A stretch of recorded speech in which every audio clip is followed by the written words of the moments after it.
নমস্কাৰ বন্ধু বান্ধৱীসকল, মোৰ Assam employment and tech info চেনেলত সকলোকে স্বাগতম জনাইছোঁ। এতিয়া আমি দেৰি নকৰি ভিডিঅ'টো আৰম্ভ কৰোঁ ব'লক। 1 নম্বৰ জবটো হৈছে কালেকশ্যন এক্সিকিউটিভ বিচৰা হৈছে 5 জন। তাৰ কাৰণে দৰমহা দিয়া হ'ব 22,000 পৰা 30,000 টকাৰ ভিতৰত, লগত PF আৰু ESI থাকিব। লোকেশ্যন হৈছে লোৱাৰ আসামৰ কাৰণে, আপাৰ আসামৰ কাৰণে বৰাক ভেলী, আগৰতলা। তাৰ কাৰণে আপোনালোকক হাই ছেকেণ্ডেৰী পাছ লগত গ্ৰেজুৱেশ্যন কৰা হ'ব লাগিব আৰু লগত যিখিনি অভিজ্ঞতা লাগিব সেইখিনি তলত লিখা আছে, আপোনালোকে চাই ল'ব। যদি কোনোবা প্ৰাৰ্থীৰ তেনে অভিজ্ঞতা আছে তেনেহ'লে তলত দিয়া মেইলত গৈ আপোনালোকৰ CV খন পঠিয়াই দিব।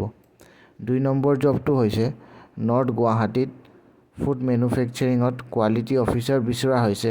তাৰ কাৰণে BTech বা MSc কৰা হ'ব লাগিব ফুড টেকন'লজিত। লগত 3 বছৰ পৰা 6 বছৰ অভিজ্ঞতা বিচৰা হৈছে।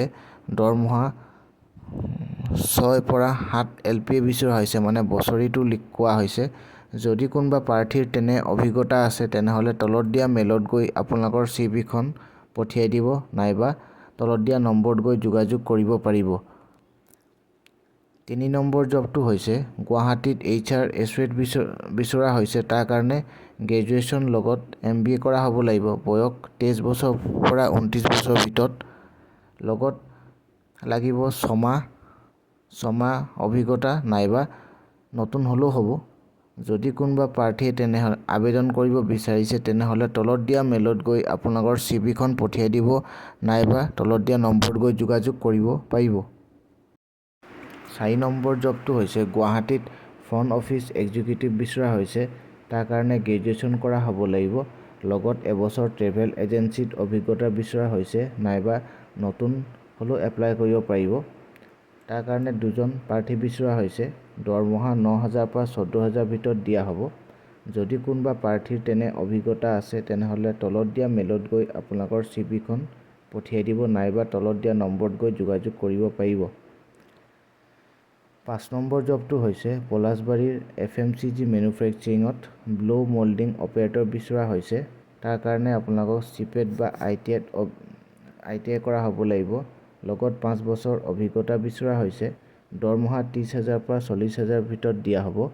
যদি কোনোবা প্ৰাৰ্থীৰ তেনে অভিজ্ঞতা আছে তেনেহ'লে তলত দিয়া মেইলত গৈ আপোনালোকৰ CV খন পঠিয়াই দিব, নাইবা তলত দিয়া নম্বৰত গৈ যোগাযোগ কৰিব পাৰিব। 6 নম্বৰ জবটো হৈছে চাংচাৰিত কেফে ছুপাৰভাইজাৰ বিচৰা হৈছে। তাৰ কাৰণে যিকোনো গ্ৰেজুৱেশ্যন কৰা হ'লে হ'ব, লগত এবছৰ বা 3 বছৰ অভিজ্ঞতা বিচৰা হৈছে। দৰমহা 12,000 পৰা 13,000 ভিতৰত দিয়া হ'ব। অকল এজন বিচৰা হৈছে। তাৰ কাৰণে যি অভিজ্ঞতা বিচাৰিছে সেইখিনি তলত উল্লেখ কৰা আছে, চাই ল'ব। যদি তেনে প্ৰাৰ্থীৰ কোনোবা অভিজ্ঞতা আছে তেনেহ'লে তলত দিয়া মেইলত গৈ আপোনালোকৰ CV খন পঠিয়াই দিব, নাইবা তলত দিয়া নম্বৰত গৈ যোগাযোগ কৰিব পাৰিব।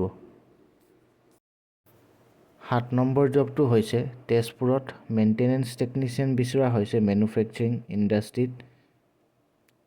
তাৰ কাৰণে আপোনালোকক ইলেক্ট্ৰ মেকানিক্সত ITI কৰা হ'ব লাগিব, নাইবা ITSM ট্ৰেডত ITI কৰা হ'ব লাগিব। অভিজ্ঞতা 2 বছৰ বা 8 বছৰ বিচৰা হৈছে।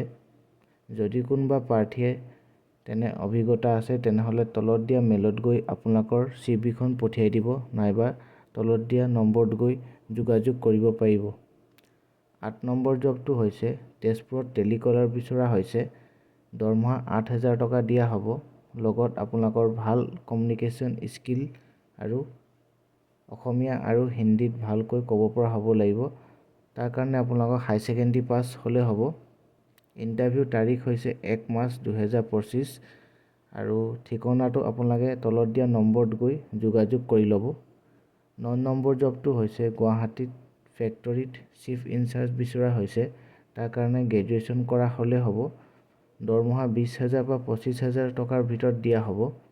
তাৰ কাৰণে আপোনালোকৰ 2 বছৰ অভিজ্ঞতা বিচৰা হৈছে।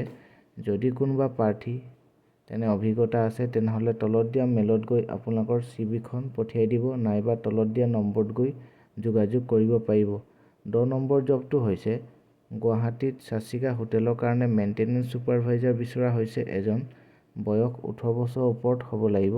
তাৰ কাৰণে আপোনালোকক ITI পাছ হ'ব লাগিব ইলেক্ট্ৰিচিয়ানত, লগত 2 বছৰ বা 3 বছৰ অভিজ্ঞতা হ'ব লাগিব। লগত খোৱা আৰু থকাটো আপোনালোকে পাব। যদি কোনোবা প্ৰাৰ্থীয়ে আবেদন কৰিব বিচাৰিছে তেনেহ'লে তলত দিয়া মেইলত গৈ আপোনালোকৰ চিভিখন পঠিয়াই দিব। 11 নম্বৰ জবটো হৈছে চাংচাৰিত মেইনটেনেন্সৰ কাৰণে ইলেক্ট্ৰিচিয়ান বিচৰা হৈছে। তাৰ কাৰণে ITIত ইলেক্ট্ৰিকেল কৰা হ'ব লাগিব নাইবা ডিপ্ল'মা কৰা হ'ব লাগিব ইলেক্ট্ৰিকেলত।